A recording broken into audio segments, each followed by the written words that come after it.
Well. Looks like someone's making me record a trailer for my podcast, Binge Watchers Podcast, on someone else's show. Can you believe it? I mean, who's got the time for that? But since I am a good sport, and let's be honest, I need all the weirdos, fellow binge watchers, movie fans, and listeners I can get, I'm gonna do it. And let me tell you, you're in for a treat. Binge Watcher Podcast is a late night comedy and movie show. We review the latest releases, we talk about classic films, and we just generally have a good time. And don't worry, we don't take ourselves too seriously. Plus, I got a knack for spoiling movies that I love. So if you're tired of those pretentious film critics telling you what to like, come hang out with us. And when you're done listening to this other podcast, hit subscribe on Binge Watchers. Trust me, you won't regret it. If you do, well, at least you've had a good laugh. Hold my beer. Hi, I'm Jerry Colbert, co-creator of the hit science shows Brain Games and Brainchild. I'm here to tell you about my new podcast, Who Smarted, which gives listeners a big whiff of science and history while making learning funny for kids and families. With 3 15-minute episodes a week on lots of cool topics, Who Smarted is perfect for car rides, bedtime, homeschooling, and classrooms.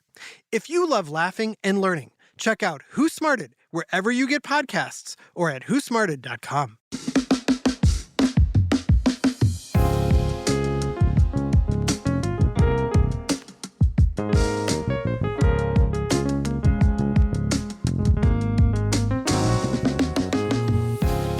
Ow!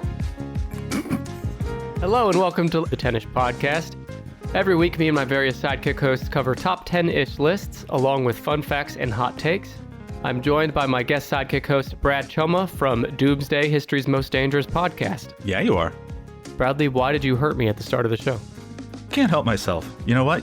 Actually, this is embarrassing. There's a German word to describe a face in need of a punch, and I can never remember what the word is, but I don't know, man. That's me. I'm the face in need of a punch. Oh, well, a punch. And now that's done, so we can start the show. I just wish you had done it before we hit record, but we'll find a way through. Well, Brad, if you recognize his voice, it's because he's been on the show several times. He was most recently on episode number 201. We talked about those weird sacks of meat in our bodies that keep us alive, your organs. Those are good. That was good. Yeah, and Brad, you have a podcast all about people dying and suffering, and I understand that you're going to be doing that. Our list today will have something to do with suffering. Is that right? That is true. I always try to make you suffer every time I come on this show. We should do a suffering suite where it's just all my appearances. Well, we can stop recording because fucking mission accomplished already. Today, I bring the list. Today, I make you suffer by making you guess the top 10-ish most painful injuries that the human body can sustain. That's such an interesting one because you're going to get into how this list was formulated, I assume. But my question is well, I'll just wait. Tell me how these are calculated. Well, they're calculated in the most rough way possible. So pain is subjective. It's like if we did we do a top 10-ish on best colors. Same idea here. Yeah. So I have done that actually on 10ish Pod Plus. Oh, you did? Yeah. Oh my God, you are really scraping the barrel. Well, I'm glad that we're in the pain suite then. The problem with trying to determine a top 10 list of the top worst, most painful things you can do to your body is that pain is entirely subjective. It breaks down by a million different factors, each one wholly unique to the person. But what would you say? I'm sorry, you keep going. I'll ask at the end. Oh, thank you for stopping to interrupt.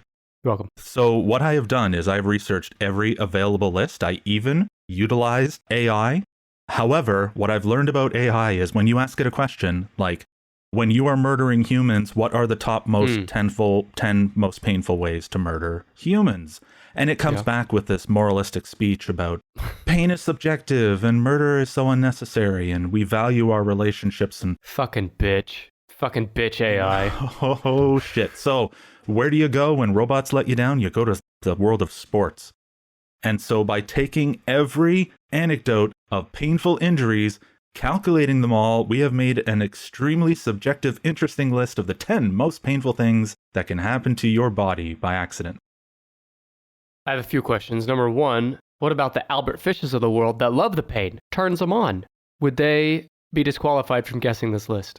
No. In fact, hold on, let me think this through. 1, 2, 3, 4. I've done 4 of these myself. Huh. So, no, everybody can play along. In fact, I Okay. wish there was an audience, because then it would be like, exploded ass. And I'm not saying that's on the list. That's just an example. And half the audience is like, yeah, they know. Maybe someday I'll have an audience to this show. I'm hoping. That would be If great. anyone wants to be our first listener, let me know. But also, are these like events that happen to the body? For example, you're hit in the head, Mhm. or is this like the injury itself? So like, Oh, yeah. More. You can Yeah. say the head, but then you got to figure out, okay, what's the most painful thing you can do to your head? It's the injury itself. okay, all right, I got it. Where would you like to begin? I'll begin where I always like to begin, and that's the butt. Let's talk about the butt. Exploding ass, I'm gonna guess, is not on the list. No, that was just for fun. You know how we do like to have fun on this show. What about like if you were trying to pet a Dr. Buster in the wild, let's say, Mhm. and you were reaching toward his body to stroke him in a petting motion, As one does. and his ass latches onto Yep. you like a Venus flytrap onto Yeah. your hand. Now, what's funny about that is that's not actually an ass injury. That's a hand injury. That's probably going to Right. be a fraction injury. Your hand does have a lot of nerves. The hand doesn't appear actually anywhere on the list. Does the ass. But what it brings up is an interesting thing about when I say like how subjective it is. Having your hand crushed is going to hurt like hell, right? It's not going to appear on this list, but it's psychological. Like when something psychologically painful or horrible happens to you, that can be as painful as a physical injury. Sure.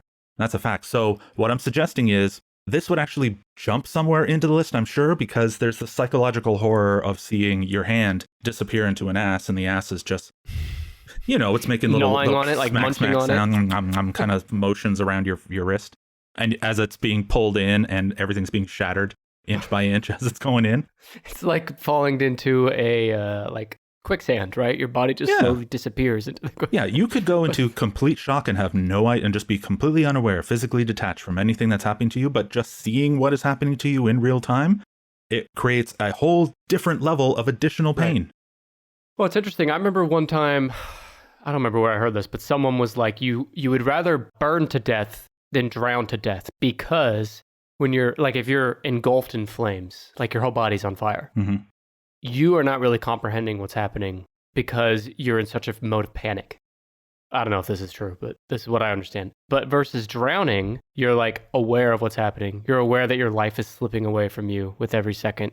So it's more like stressful to the psyche. So I get what you're saying. I've heard that argument too, and my response is always, you first, professor, because I don't have any intention of doing either. I did actually cover that on my second episode. It was the only time I was happy to see someone that I spoke about die, Mm. because he was a horrible, horrible human. He had directly led to the death of 30,000 people, Dr. Buster. and he was on his ship. His wife is still at the hotel. He's on his ship. Okay, pew, I'm out of here. And the volcano explodes, and the pyroclastic flow washes over him at, what is it, 600 miles an hour, and it's about 1,200 degrees. So he is actively engulfed in flames and has to then jump off his boat into the harbor. But the harbor, once all the pyroclastic flow flows over the harbor is now boiling, like it's just waiting for you to put pasta in. Ooh. So he puts himself out by jumping into boiling water and then drowning. He became pasta. Yes, yes, he did. But with the wetness of, this is probably sound like an idiot, but the wetness of the water, no matter how hot it is still going to put the fire out. I mean, I know this guy's still going to die, but like I'm saying, the fire is extinguished, right? As soon as you jump in. No, don't. I'm okay. For starts, that's not even nearly the dumbest thing that I've heard on this show. So right there, put that away. But yes, he is going to be extinguished. And actually, this is the thing about fire, and I'm not sure how to address this, but do you consider fire an injury to the body? Because you've been dancing all over it for a bit now. I guess I wouldn't have, but the way you're asking me makes it sound like being on fire, a burn, 3rd degree burn is an injury on this list. Number You need to guess. 5. No, that's a horrific guess, though. I'm just warming up like a fire, which is number 7. How many fingers do you have? 5. 10. I want to shoot I'm off dead. most of them. You are going the wrong way. Okay, number 2. God, you suck at this. Number 1. Death by fire is said to be the most horrific and most likely the most painful way that a human can die. It's number 1 on the list. And you guessed it, you just didn't guess the position. I guess now that I'm thinking about it, it was obvious that it should be number 1. Because, like, what's worse than fire, right? Not much. I think I'm on fire so far with this list because I correctly guessed number 1. Even when I'm not trying to guess number 1, I can't help but guess number 1, Brad. You were magnetically attracted to it. Let's hope that you're not magnetically attracted to fire. So the problem, here's a weird sentence. The problem with fire to the body to the body is that it's actually kind of interesting. It's going to destroy all your nerves. First, it goes through if you were out in the sun and your skin burned, that's a 1st-degree burn. Little radiation on the skin, no big deal. Gets a little itchy, gets a little red, and you can heal it quite quickly. 2nd-degree burn starts to get into the tissue. 3rd-degree burn gets down on in it and sears the nerves. It removes the hair. It just basically turns your skin into kind of gives it like a waxy, leathery kind of a consistency. And once all the nerves are dead, you're no longer in pain.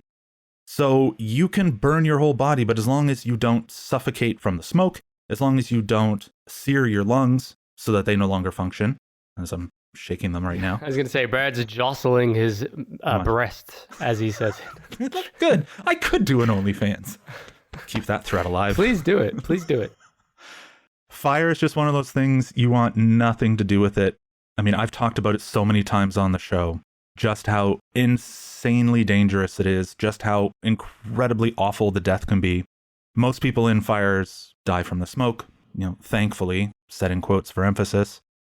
But people who die from fire generally die from infection because they are just... Later, you mean, right? They don't die there. They die later from infection. If they live, they can still die from infection. But most likely, it's like if I came to Oklahoma by the fastest plane that I could. Don't want to do that, but sure. And I removed most of the layers of your skin over your body. You would be subject to every sneeze, every little dust particle, every germ on every surface. Like anything could kill you. Wild. It's like being reduced to a pioneer or something. Yeah, I really need to keep my skin on, it sounds like. I was planning on taking it off soon, but I should really leave it on. Take care of your skin, Nick. Take care.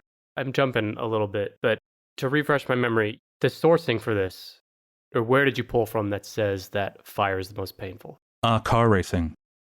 Car racing. Car racing is the one. Because, it's the sport because you said it was sports, yeah. That is the sport where most people find themselves catching on fire. And there's something even scarier related to sports and flame injuries that I wish my friend Steve was here. He would know the answer to this. Whichever kind of fuel it is that they use, methanol, in whichever kind of racing, which I think is Formula One, it burns clear. So if you look up methanol fire on YouTube, you're going to see people dancing. And it's going to look crazy. And they dance all around. But what nobody realizes is that they are fully engulfed in fire.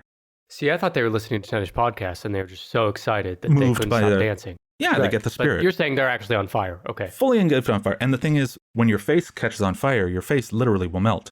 Your nostrils will melt shut. Your mouth can, your ears, all of it can. And so if you're fully on fire and everyone's looking at you like, hey, he's doing that TikTok dance, but you can no longer communicate because you can't breathe. You can't take flaming methanol into your lungs. It's a weird thing. And it happens to people from time to time. Yeah. And it's bizarre because someone comes up to say, hey, man, what's going on? And now they're on fire. And half the pit crew are now running around like crazy because there's this invisible fire. It's like the floor is lava. Sports edition. What's interesting to me about fire is fire was necessary for humans to get where we are, right? Yep. Without fire, humans would not be anywhere close to where we are. Fire is essential for cooking and staying warm and, fuel, things like that. But it's also like the most dangerous and apparently the most painful thing around. So I also think of it as contagious. I mean, it grows and it eats, but I always just think of it as a little contagious. Yeah, because you pass it on person to person. Mm-hmm. Yeah, like if I light you on fire and then give you a hug or a high five or whatever. Now what am I doing? Now I got to go run over to Buster and get him to try to put me out. Yeah, just throw the flaming part of your body into his ass and it'll suffocate any flame. It'll deprive that fire of oxygen. But also I like the idea that I'm on fire and you love me so much you can't help but hug me or give me a high five, even though your eyes see that I'm on fire. But you're just so compelled. I understand. And your ears have melted so you can't hear me laughing and saying, bye-bye, bye-bye. Ow, ow, ow. See you. Bye. And of course, we want to give a shout out to everyone listening right now with melted ears. Yes. Oh, in fact, there's something else I should mention about this list. Now that we've actually taken burning alive off the list, every single thing on this list, I believe, has happened to Jeremy Renner during his last accident. Oh, yeah. So I'd like to dedicate dedicate this list to him, listener of the show. Getting run over Oh, yes. by a vehicle. Getting run That's the my hell guess. over by that vehicle. Yeah. Uh-huh. Yeah. He's lucky to be alive, but is getting run over by a vehicle number 2? Nope. Because that's just the thing that happens. What would happen if you were run over by a vehicle? So like a crushed body part. Sure. Crushed bone. What do you think would be the most painful bone in your body to break? The back or the neck? Nope. I can come to your house and break your back and neck and be home by dinner. The femur. God, that's really good. Nicholas, Is it the femur? that was really good. It's the femur. Broken femur. Between the hip and the knee. And it's the thickest and the strongest bone because it contains all that weight, has to contain all your body weight, basically. Because it grew to be so thick and so strong relative to all the other bones in your body. Hang on, we're talking about femurs, right? Just Yep. want to clarify. Yep. Okay. This bone is what I should say is, before I tell you why it's the most painful, all bones are covered in this stuff. It's I had to write it down. Peristeum. It's basically it's all blood vessels and nerves, and it wraps around bones, and obviously that makes things painful. The femur, when it breaks, is the most painful, not just because when it snaps, it's now ripping through muscle, it's ripping through potentially skin, Yeah, right. it's ripping past nerves, and they cause all just a wild circus of pain. The femur is the most painful because it's the strongest, so it takes the most effort to break, which is why it only usually gets broken in really bad sports accidents or car accidents, because it takes that kind of force to snap it. And that's why it hurts so much. Another dumb question. Only the dumbest. Shoot. The bone itself has no nerves, and the bone itself, like the pain comes from the things around the bone. Is that Yeah. right? Yeah, so think of it like the bullet. The bullet doesn't care, but man alive, leaves a lot of memories behind in its wake, you know?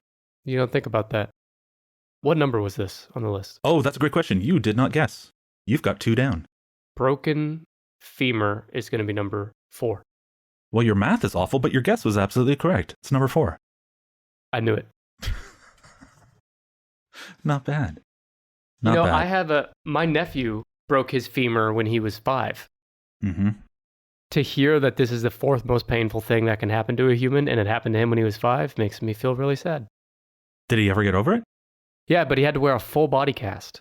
From his hips down was one big cast. It wasn't just like a cast on the leg only. You know I what? think it might have been because of his age. I can understand that. You're like, don't touch it, you know, and don't touch that, and don't touch. You know what? Mhm. Let's just full body cast him. Just don't touch Yeah. anything. That's a lovely 8 weeks of just like peace and quiet. Can you imagine a 5-year-old having to be still and not touch anything for 8 weeks? Fuck. I would put them on a skateboard and just roll them into a closet somewhere. Yeah, just put him in there and then close the closet. See you in September. Right. Is that just, yeah. I like this idea. Parenting. Speaking of parenting, quick plug. Brad, you're a father, yeah? It's true. You're also a very, very old man. Yes. Yeah. Do you like a good dad joke? I love a good dad joke. Then you're in luck, sir, because the newest Tennis Pod Plus bonus episode is all about dad jokes. Me and my friend and recent sidekick host Stephen Clark found the top 20 funniest, or maybe the most cringeworthy dad jokes we could find, and we read them aloud to see who is the dad joke champion. I wish I could have been in this audience. Well, you can be in the audience, Brad, and so can you, listener, because it's available exclusively for Tennis Pod Plus members who have access to both this and more than 50 other bonus episodes, as well as ad-free access to all episodes, including the one you're listening to right now. You can easily sign up at tennispod.com/plus or also in the Apple Podcast app. You know the problem? I'm shutting off a bunch of stuff. I'm just clicking like crazy trying to make this happen right now, and I'm just screwing up my computer. Oh, no. I'm going to tell you one of those dad jokes. It says, what do you call hay at a church? What? Christian Bale. That's fucking good, right? I love that. Does it introduce itself that way? Sorry, That's I'm cool, yeah. dissecting your dad jokes. Maybe I shouldn't be on that episode. No, please don't. All right. Instead, you should let me guess another thing. If you're done with femur, are you done with femur? Yeah, let's leave the femur alone. Okay. How about childbirth? Not an. That's not an injury, I guess, right? Yeah. It is injurious, but it's not an injury per se. Mm-hmm. So what you're saying is women don't feel any pain when they give childbirth. And you're saying that childbirth is not painful? According to my homework, it doesn't count. No, it's. Okay. So all the women out there listening, if you've had a baby, you don't count. Your pain does not count to Brad Choma. Just putting that out there. Good Lord. I appreciate your pain and suffering to bring new life into this universe, but Brad You know what? says no. If only there was some way I could make it up to them right now. If only there was some pain on our list that is described as being the equivalent of childbirth. That perhaps, nope, women can't even experience this one. Even better. Tearing your scrotum? There was a sound effect right there. I just added a sound effect right there. Yes. Where on this list do you think ruptured testicles comes in? Well, childbirth, I would think, would be way up there. Mm-hmm. And this is the equivalent of childbirth, so I'm going to put it at 3. 2. Is my 5. camera on too? Nope, you were right the first time. It's 3. 3. You can't get a top 10 list past me, Brad. Apparently not. Not anymore. You're doing all right. Yeah, Testicle. the ruptured testicle is right up there, according to science, because they are made out of pretty much nothing but nerve endings. And a whole bunch of jizz and semen. All that stuff. Yeah, they're so. Yeah.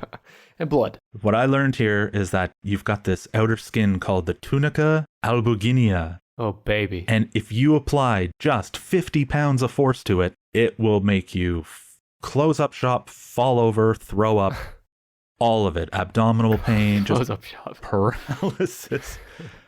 May I ask, have you ever injured your own testicles, be it by accident or on purpose? I've had testicle injuries before, but never a ruptured testicle. And it's no picnic. I'll say that. Have you? No vasectomies yet. Have you had a vasectomy, Brian? I have not. Yeah. Which I understand is supposed to be sore, but that's certainly nothing up to childbirth. It's not the same, yeah. With ruptured testicles, it's not just the applied force. Like when I say 50 pounds of force, yeah, if somebody kicks you or knees you, there's a reason they tell you to do that. That's going to have a lot of effect. If you do it even harder, it's not just the, how would you describe the deflation, reinflation of the testicles. The testicles don't have to reinflate, so to speak. They can just crush like a grape, and the skin will rip and force its innards out. God, I'm having a hard time with this. Right? From the pressure, like popping a bag. Oh, quite literally. Forcing its innards out. With all the fucking nerves, asshole. with all those nerves going off like crazy. Every single one of them. It can be bad. It can be life-threatening. There are torsions and twists and things that can happen to the veins and whatnot that connect it to all of the necessary components that can actually be life-threatening. Well, I think the most pain here is that you're breaking my balls here, Brad. That's why I came on. You're busting my balls. I'm like squirming in my seat listening to all this, so I want to thank you for that. Man, a torsion and the twisting of the testicles. Bleh, nope, don't want it. Well, you don't really need it either. You know, there's a funny thing. I want to say that was number 3. The pain associated with number 2. I had a quote. I had to bring this quote with you. The only thing more excruciating, this is from one sufferer, a very famous sufferer. The only thing more excruciating is a stray testicle being wedged between the femur and the pelvis when the joint is popped back together. Oh my God. So it's like getting It would be like having squeezed traffic walk over it. Yeah. Oh, Brad. Like, You don't look so good. God damn, I think I'm going to be sick. There's something so visceral. I think most men can relate, but Absolutely. like just hearing someone talk about testicle stuff is like really hard. Yeah. I'll tell you a very quick anecdote that I just shared with my son. We were talking about bear repellent and pepper sprays. Long time ago, went to a coffee shop with a friend. I told him, yeah, I want to get some pepper spray. So he brought me an assortment of pepper sprays. And he says, this is this kind, and this is this kind, and this is this kind, and here's the police kind. Now, the thing about the police kind that you want to be careful about is it's much smaller, it's shorter, and it doesn't have a safety on it because they need to be able to pull it out and activate it instantly, just like this. And I shot myself in the leg with the pepper spray. Yeah. And we're in a coffee shop. And so I'm choking and he's choking, and then the table beside us is choking, and now everybody is coughing in this coffee shop, but nobody knows why they're coughing in this coffee You're shop. a monster. You're a monster. Fast forward hours later, it's the middle of the night, I'm dead asleep, and then I wake up like Dracula, just do the thing from the ankles where you just stand up straight with no effort. Yeah. Because at some point I had scratched myself on the testicles. Even though I had washed my hands dozens of times, I still had the oil under one of my fingernails, just a little bit. The skin, don't even mind the testicles or anything. The skin alone is so sensitive that was enough to wake me out of a dead sleep, just the burning sensation. What I'm hearing is that you couldn't keep your own hands off your own fucking testicles long enough to get through a single day. It's not like that. They're just...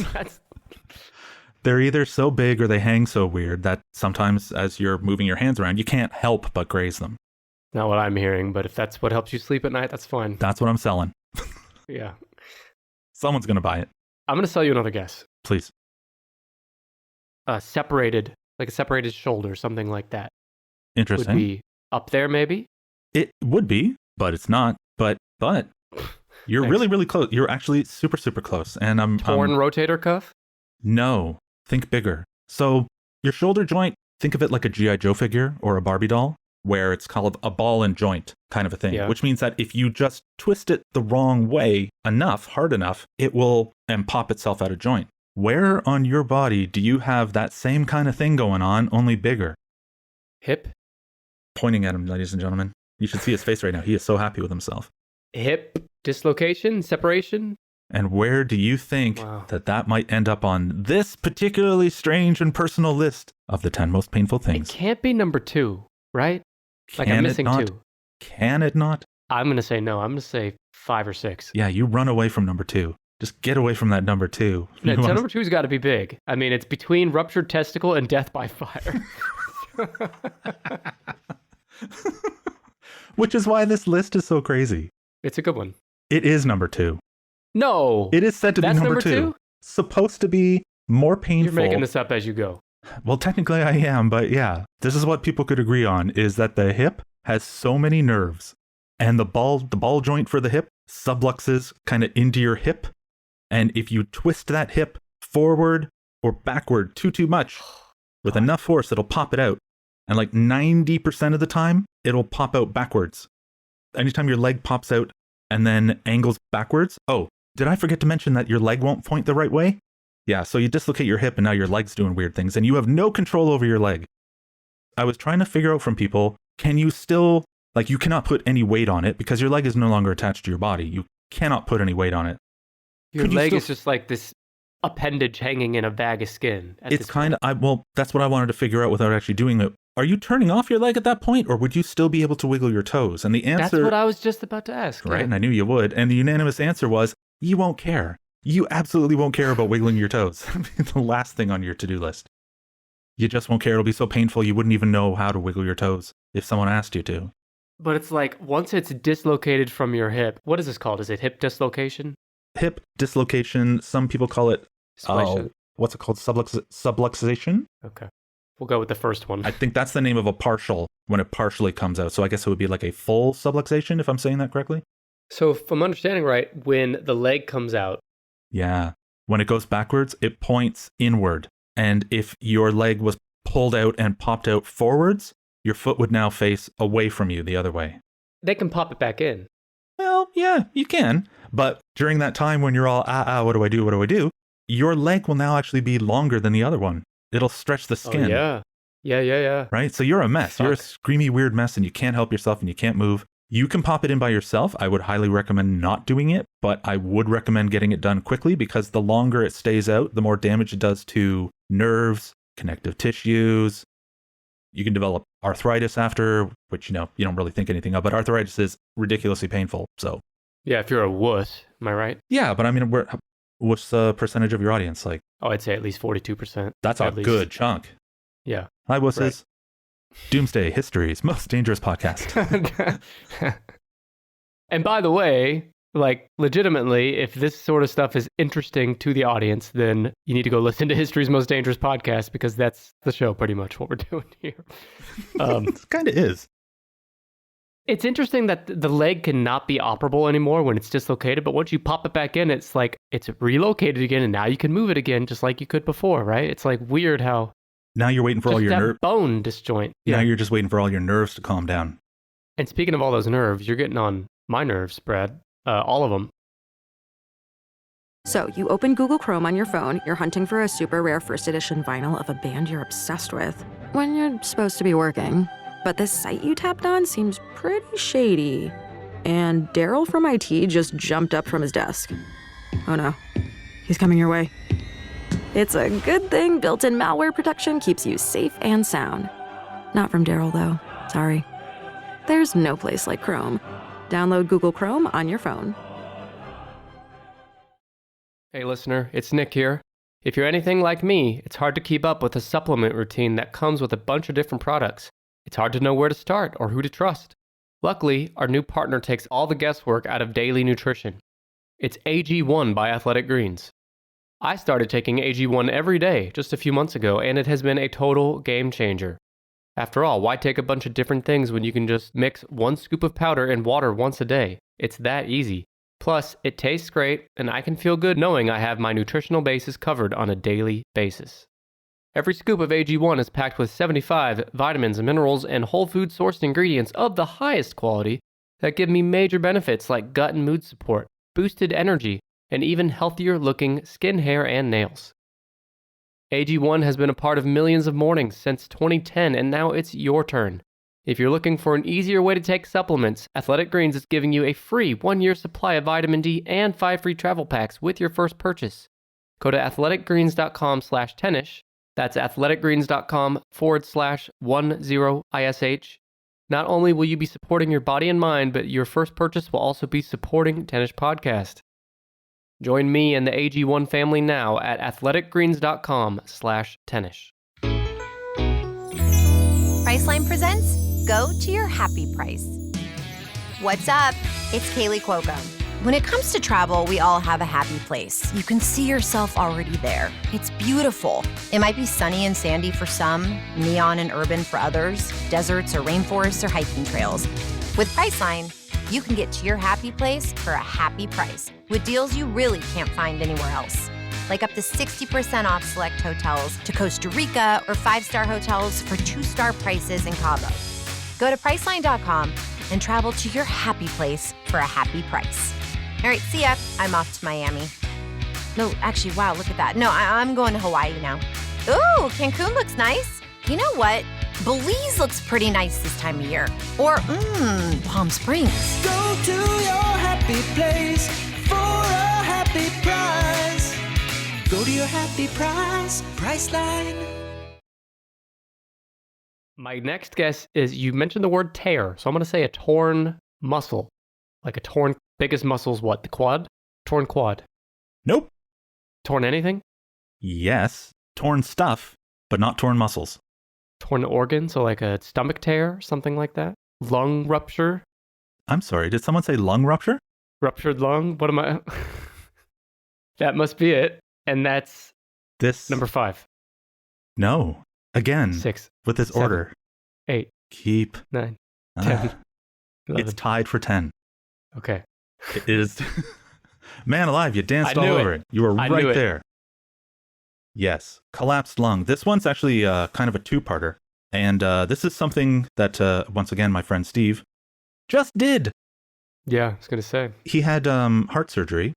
And so his ribs had to heal. And they're obviously a little bit weaker after they've healed because they kind of knit themselves together. And they healed weird. And he went out in a snowstorm, took a half gainer into a curb on his chest, and broke a bunch of ribs. This is exactly what our good friend who was run over by the snowplow had done as well. Jeremy Renner. So what happens is, and this is a weird thing, it's called a flail chest. When you break enough ribs, they just call it a flail chest, meaning that those ribs that used to really define the shape of your chest and protect your organs are now kind of floating free. They're flailing about, is the best way to think about that. And the flail chest you can break a rib, but if you break a rib in more than one place, so it's not like just setting the bone together, it's now multiple floating parts, and do that to a bunch of your ribs, there's a strange thing that happens where when you're breathing in, that part is deflating, and when you're breathing out, that part is inflating because the lung has been collapsed. And this is what happened to my friend was when he hit, he didn't realize that he had a pocket of air that had escaped his lung and had entered his chest, which could be dangerous, but also apparently incredibly painful. Went to the hospital, got them to run a tube, bring the air out, watch it like all gurgle and foam out, he said, which is kind of nasty. But it is insanely painful. And the beauty of the pain is that it's the pain that never stops, because we are so chronically addicted to breathing, and every single breath that you take reminds you that that is broken, that there's a hole in your lung, that there is maybe a rib sticking out of your lung, that your ribs are no longer attached to your chest. It's crazy stuff. You don't think they about don't. Sorry, but they don't No. fix the lung to where it's. They do. They do. Okay. They need to reinflate the lung. It's a whole thing. When you think about things happening to your body, you're like, oh yeah, I'd splint that or I'd tourniquet this because of blood flow and da-da-da-da-da. But when it comes to the lungs, we're all so stupid because we know so little about them, myself included. And so when you get air escaping your lung and going into different parts of your body, on paper, it's like, oh, weird. Okay, so you're going to have little bubbles under your skin. No, apparently it's it's super bad. It's nothing that you want. How's Steve doing now? Not well. He's been healing for a long time. This man is crazy though. Before he had his heart surgery, they opened him up. He had 20 doctors came to watch him because he's an actual mutant. When his arteries had become clogged, his body grew new veins and arteries around his heart to help keep supplying it, even though the main artery was blocked, which is apparently something that the human body doesn't do. Can you call your friend Steve and see if he can replace you on the show? Because he seems way more interesting than you. You know what? I totally understand, and I'd give up my spot. I understand that. I bow down. But at the same time, no, because he's going to be worse than me. Because you'd be like, well, where the hell is he? I need him on here to give me some content. What the hell? And he's like, oh, sorry, yeah, my leg's on fire. Or, oh, yeah, I just collapsed my other lung. Or, oh, yeah, my other heart exploded. I guess I can't trust him to stay healthy enough to finish the episode. That's true. Well, we're thinking of you, Steve. And during that section, you mentioned another word that made me think of another guest. You mentioned the word tourniquet. Yes. Is an amputated body part on the list? No, but it was on some lists. So I'm going to say it's going to be in the top 20. Again, how do you qualify what's more painful than another thing? With an amputation, the funny thing about that is you've got the pain before the amputation, you have the potential pain of the amputation, and then you have the pain of, if you didn't have pain during the amputation because you were medicated, you still have the pain of recovery.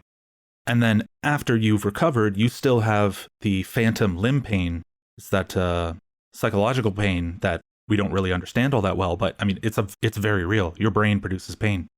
If your brain is so weird. Hey, fuck you. Well, wait, let me try. If I said, Nick, your appearance becomes a little more insulting with every new appearance that I do on the show. Like you seem like you've given up on life. Now you would take that and you would say, oh my God, my hero just insulted me.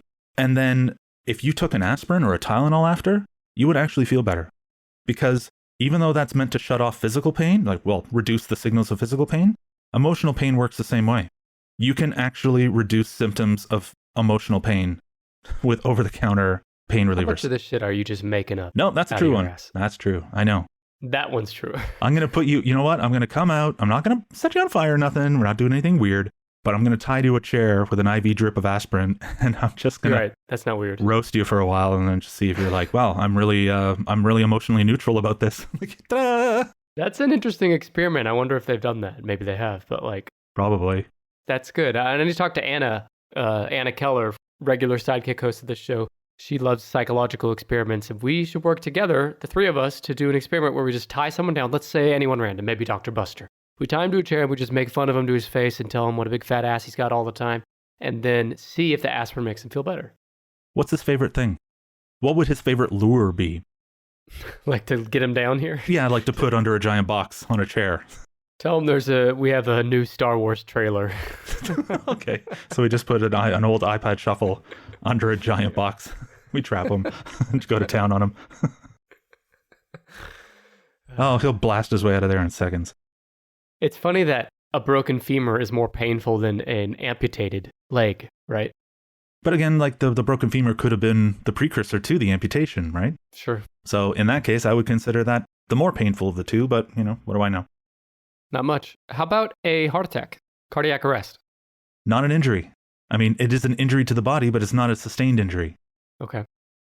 Let me go to the brain then. You mentioned there's a brain. So what about I'm trying to be more specific than just like brain trauma. We'll stay with the skull. Let's just work from the skull. Concussion? No. Cracked head?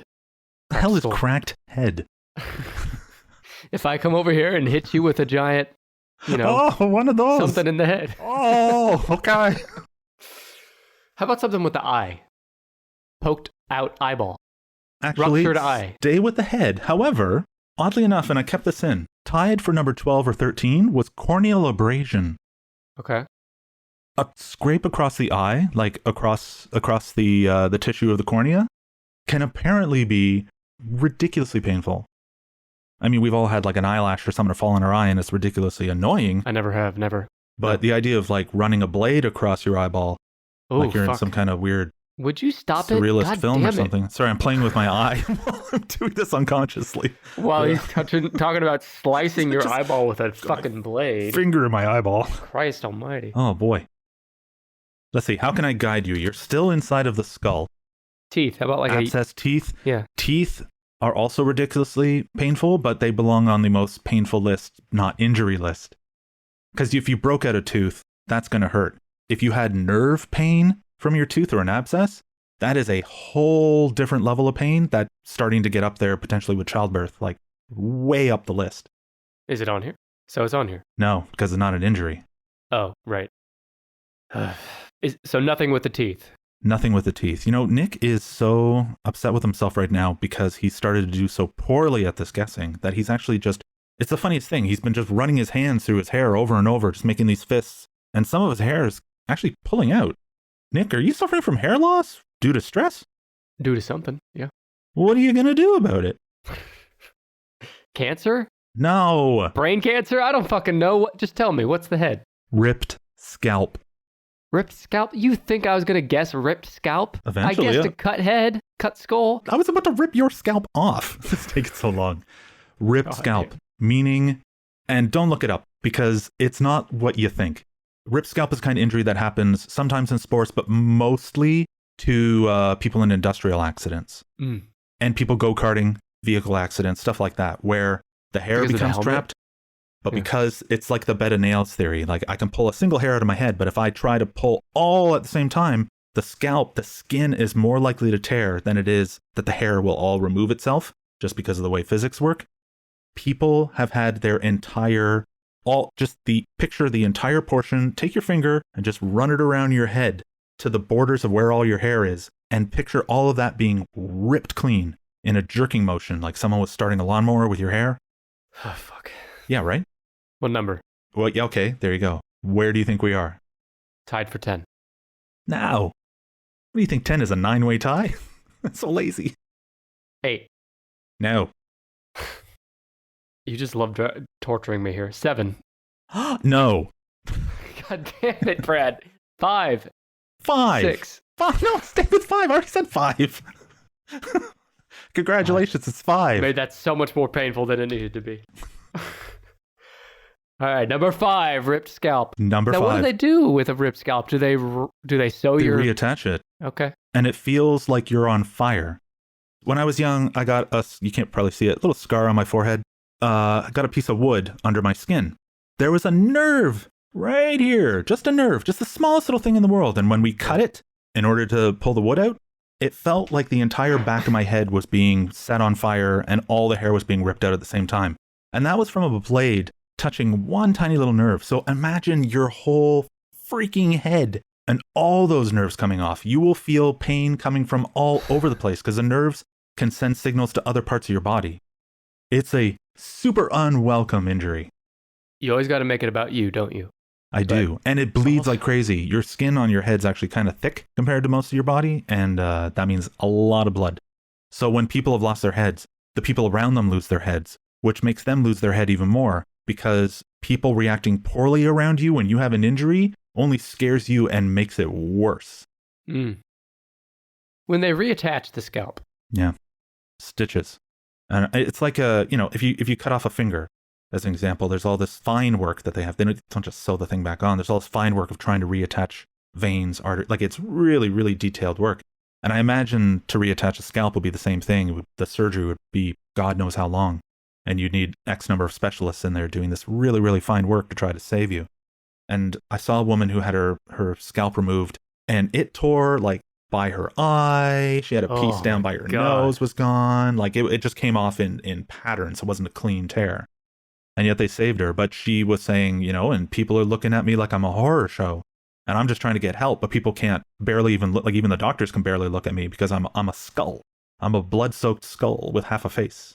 It's not nice to call her a whore, show. I walked right into that. That sounds fucking awful. And it's an injury you don't really think about. Never. So, God, no. yeah. Ever. But And if you out there are thinking about that injury, I don't know. Something's wrong. actually, if you're thinking about that injury, listen to my last episode. We talked about a particular kind of disaster we've never discussed before. I talked about a woman in, she was either in Denver or Detroit, and she got her shoe or her pant leg caught, or scarf caught in an escalator. And she was bending over trying to free her clothes, because that's how most people get injured by escalators. They get their clothes caught in there. Her hair became caught Oh my God. in the gears. Yeah, and was summarily removed because it takes a little while Took her for whole scalp. Yeah. God fucking damn. Yeah, so you just put that one on before you go to sleep tonight. It's all good.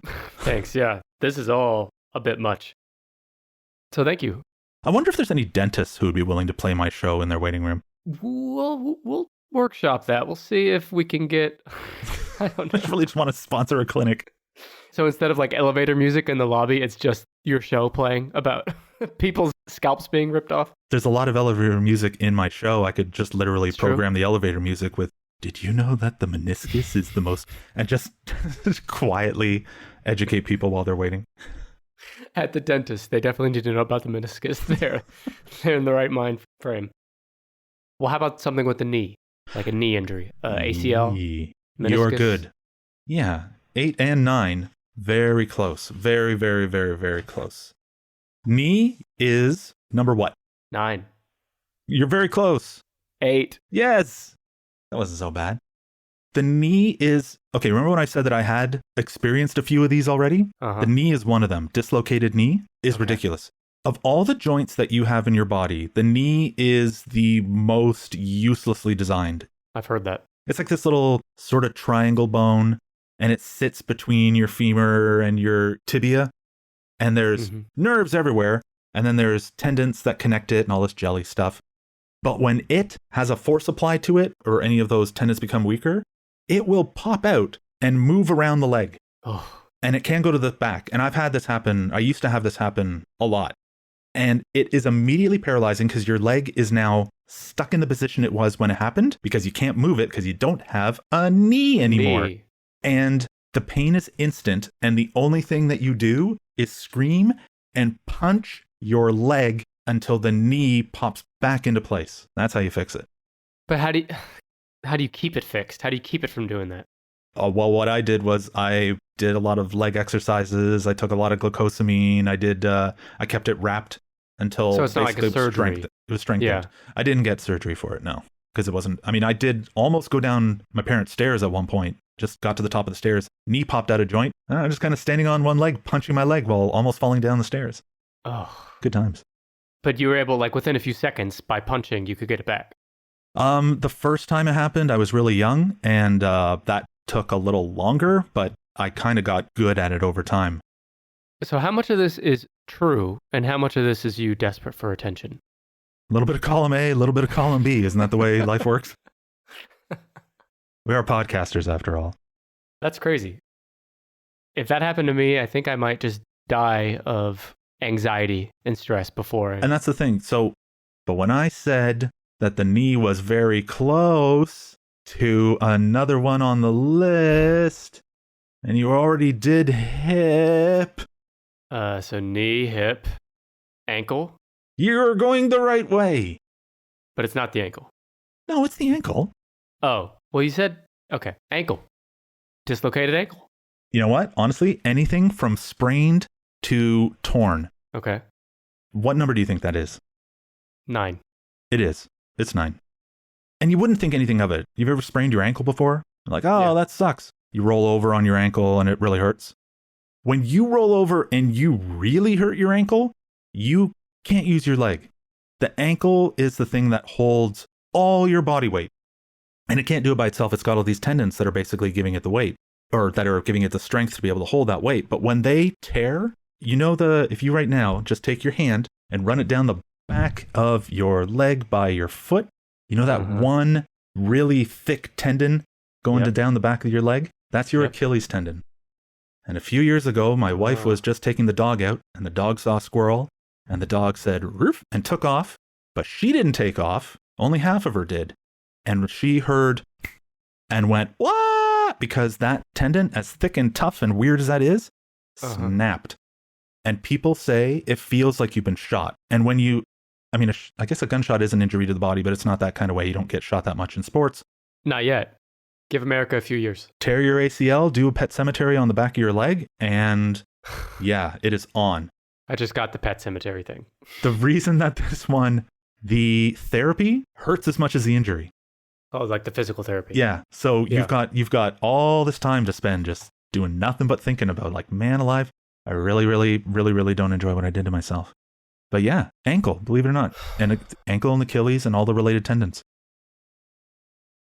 Stoicism. It's all about being resilient and self-reliant, right? It's all about being a man, needing no one, and having no emotional response to the external world whatsoever, right? Well, if that's what you think Stoicism is, and you'd like to learn what actual, capital S, Stoicism is, the ancient Greek and Roman philosophy and virtue ethics framework centered around developing a good character and service to the cosmopolis, then hi, I'm Tanner Campbell, and I'd like to invite you to subscribe to my podcast, Practical Stoicism. Every weekday, I release a new episode focused on actual Stoicism, and if that's your thing, I hope you'll check it out. You can find Practical Stoicism wherever you already listen to podcasts or at stoicismpod.com. The information that I am providing today is coming from higher dimensional consciousnesses. Things got so weird during 2020, and it wasn't just the QAnon conspiracy theorists. This New Age channel told us that Donald Trump is a massive and powerful light worker. A light worker? And then what about this Oprah-endorsed, best-selling feminist health icon talking about heavy metals that are in vaccines that make our bodies literally into an antenna with 5G? As we continued studying what we now call conspirituality, it only got more intense. This is the cult of Baphomet. This is Molokite worshipping stuff. It gets very gory in the basement. And it culminated with that shaman dude showing up at the Capitol insurrection. But it didn't stop there. Every week on Conspirituality Podcast, we track the overlaps between New Age spirituality and far-right conspiracy cults. The human body is really just so stupid and like poorly designed, right? We are really, really disposable. Yeah, there's so much that could just wipe us out. Like, think about these big cats in the jungle that can like jump off like the top of a tree and land and be fine. And like their back compresses in such a way that they're fine.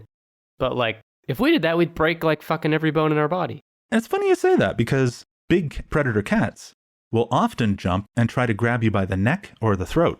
Try to shake you around and see if that maybe takes a little bit of fight out of you.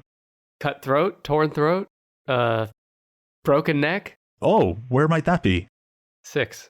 Nope. Close. 7. Very close. Yes, 7. I knew it. Broken neck.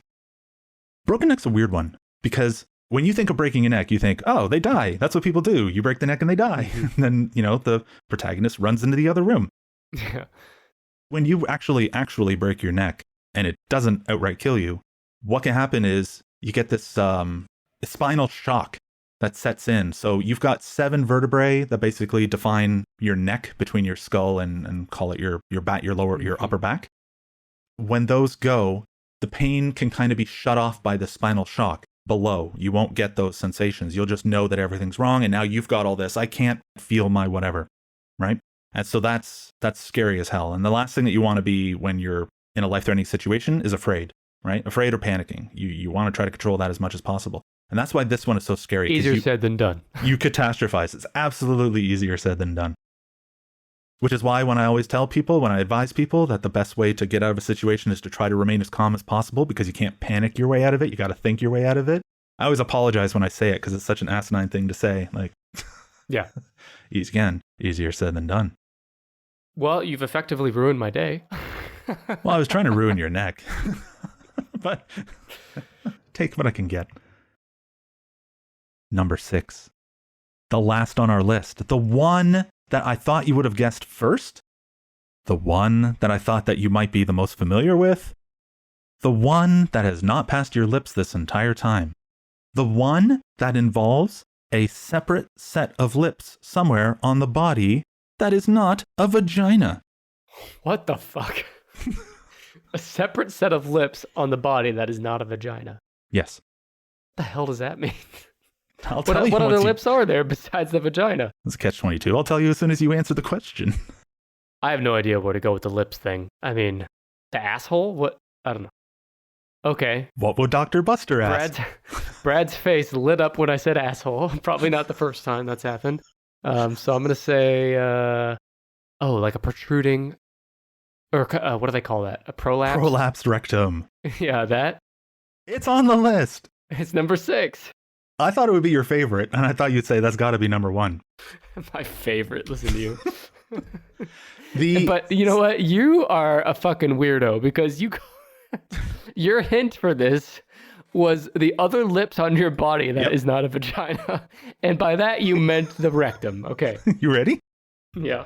Your mouth is a rectum. It's an orifice. Oh, baby. And it connects to a tube, goes down your throat, through your stomach, connects to your stomach, and then your intestine, your larger intestines, and your lower intestines. Sexy. All very sexy things. And then out the colon to the butthole. The butthole is also an orifice. They are 2 mouths at the opposite ends of the same tube. Thank you for illustrating with your hands during that. That really helped. Not a problem. That's my pleasure. But yeah, your mouth is basically an anus, and your anus is basically a mouth. But we give them different names because one flaps around more than the other, and the other one's more puckered than the other most of the time. Some of them can't stop flapping, like in your case. They also have different functions because, you can't eat with your ass. You can put food in both. You can. You can put dentures in both. But nothing happens when you put it in. Believe me, I've tried. You can use a toothbrush on both. Okay. You can shave around both. You win. You win. You could put lip balm on both. No toothaches, though, in one of them. Both could be found on OnlyFans. That's very true. So prolapsing is one of those injuries you never think of. But it happens sometimes in football, very rarely, when a person basically gets clobbered from both sides. And way more likely to happen in weightlifting, which is why neither of us have ever done it to ourselves. Yeah, but I was going to say, we're safe there. When you...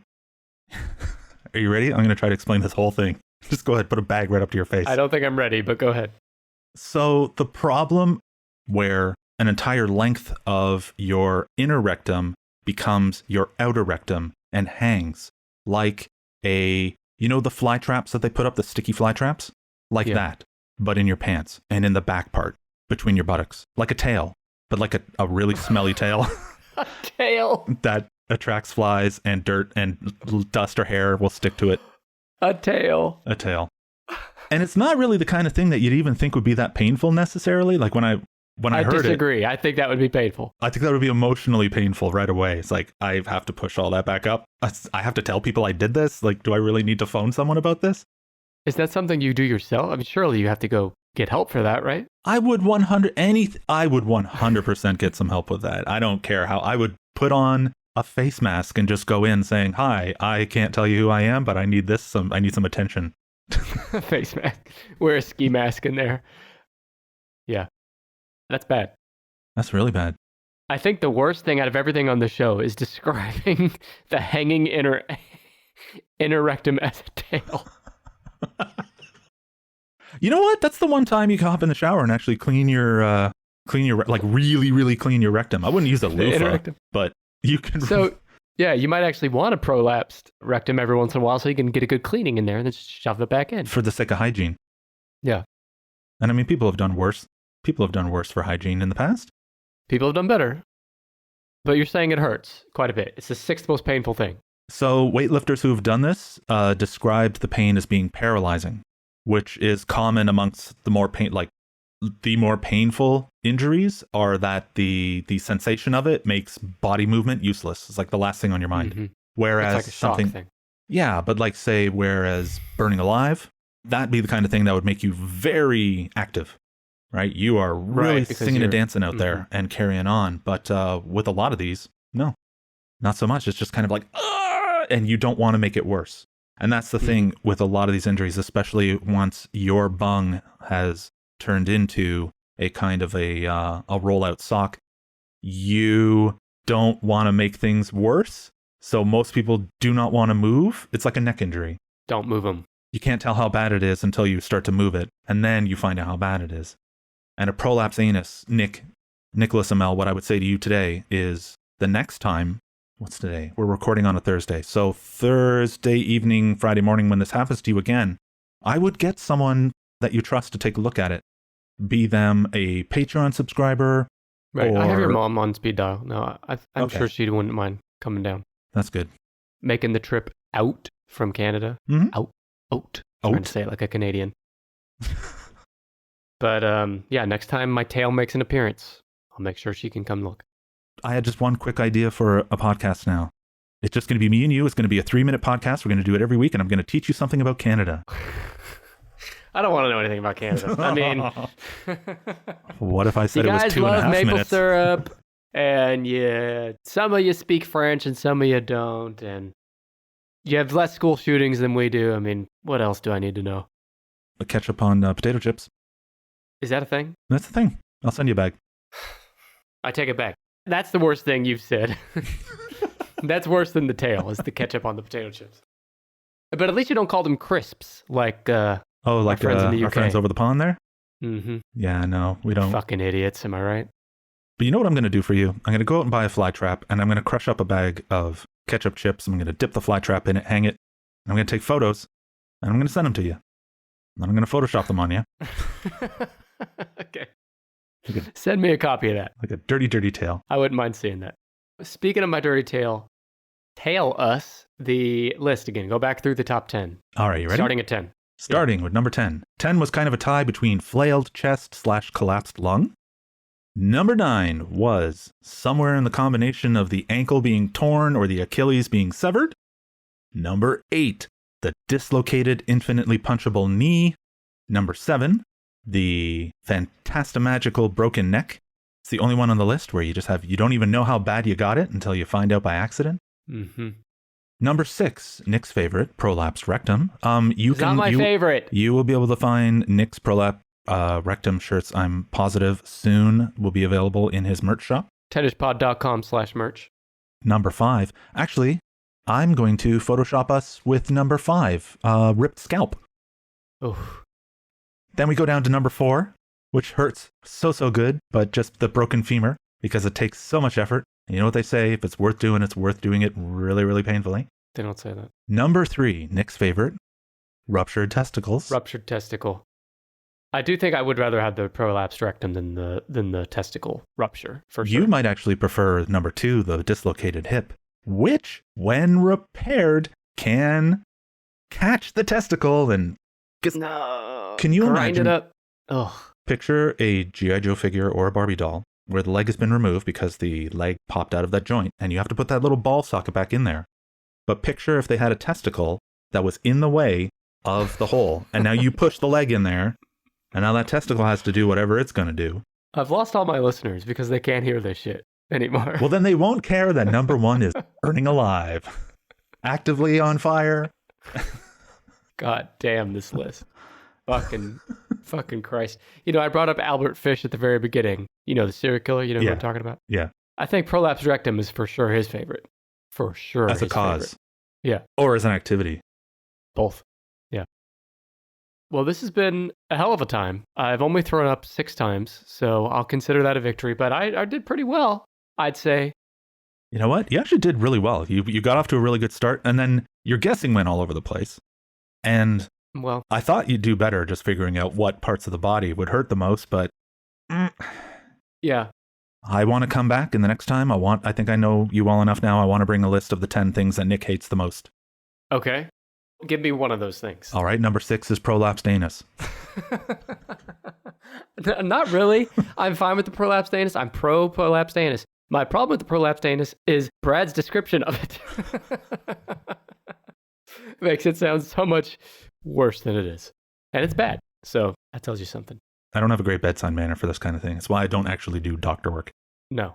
That's one of hundreds of reasons. Yes. Now, Nick, plug my show. Go, go, go. Okay. If you, listener, are a sick fuck and you enjoyed this last hour of suffering, then please go listen to Doomsday History's Most Dangerous podcast, where It's, what do you call it? True crime podcast disguised as a No. history podcast? Other way around. No, it's a negligent homicide podcast. Okay. It's a history stories disguised. It's basically horror stories, history stories disguised as horror stories, or the other way around. It's basically, well, you fucking say it. It's your Fine. show. You All plug right. it.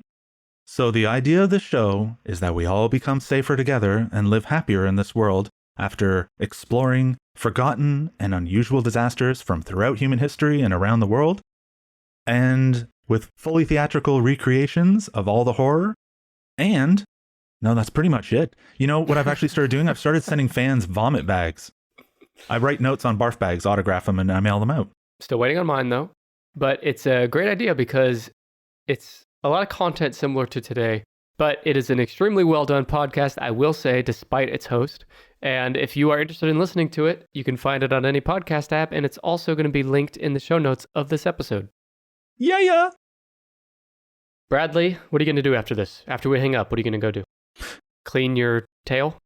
Well, I was thinking that maybe I'd at least, maybe do a little exploration, just figure out if there's any, warning signs for any prolapsing of anything on me anywhere. Don't pepper spray your ball sack again. I'm working on not doing that. Yeah. All right, well, this has been fun. If you have sustained any of these injuries, please tell us what it was like. You can hit Brad up on Twitter at Doomsday Pod? No, Doomsday Podcast. Doomsday Podcast. And you can hit me up on Twitter and Instagram and TikTok and Reddit and Facebook and YouTube at TennishPod on all of those. And also, please don't forget to go check out that new TennishPod Plus bonus episode about dad jokes. It's out now. I think I'm done with my plugs. Is there anything you want to say? What's a good goodbye message for our listeners today? Well, I always try to tell mine. Thanks for listening. Safety goggles off. Don't die. That's as good a sign off as we can do. Thanks for listening, everyone. I'll see you next week. Mwah. Was the kiss necessary?